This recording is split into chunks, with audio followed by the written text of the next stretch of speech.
Masters শেষ করেও কম গ্রেডের বা যোগ্যতা অনুযায়ী নিম্ন পদের চাকরি করার পেছনে বেশ কিছু কারণ থাকে। এই সমস্যাটি বেশ জটিল এবং এর পেছনে সামাজিক, শিক্ষা ব্যবস্থা ও ব্যক্তিগত বিভিন্ন বিষয় জড়িত।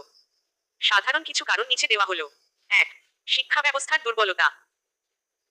দক্ষতার অভাব। আমাদের দেশের শিক্ষা ব্যবস্থা মূলত তাত্ত্বিক জ্ঞানের উপর বেশি জোর দেয়, যার ফলে অনেক শিক্ষার্থী ব্যবহারিক দক্ষতা ও কর্মক্ষেত্রের জন্য প্রয়োজনীয় জ্ঞান অর্জন থেকে বঞ্চিত হয়। সনদসর্বস্ব শিক্ষা। কিছু কিছু প্রতিষ্ঠানে শিক্ষার্থীরা ঠিকমতো পড়াশোনা না করে শুধু সনদ অর্জন করে। এতে তাদের চাকরির বাজারে টিকে থাকার মতো যোগ্যতা তৈরি হয় না। শিল্পের সঙ্গে সংযোগের অভাব। বিশ্ববিদ্যালয়গুলো প্রায়শই শিল্প বা নিয়োগদাতাদের চাহিদার সঙ্গে সামঞ্জস্য রেখে শিক্ষাক্রম তৈরি করে না। ফলে শিক্ষার্থীরা কর্মক্ষেত্রের জন্য অপ্রয়োজনীয় বিষয় শিখে স্নাতক হয়। ২. চাকরির বাজারে প্রতিযোগিতা। চাকরির স্বল্পতা। দেশে চাকরিপ্রার্থীর তুলনায় উচ্চমানের চাকরির সংখ্যা অপ্রতুল।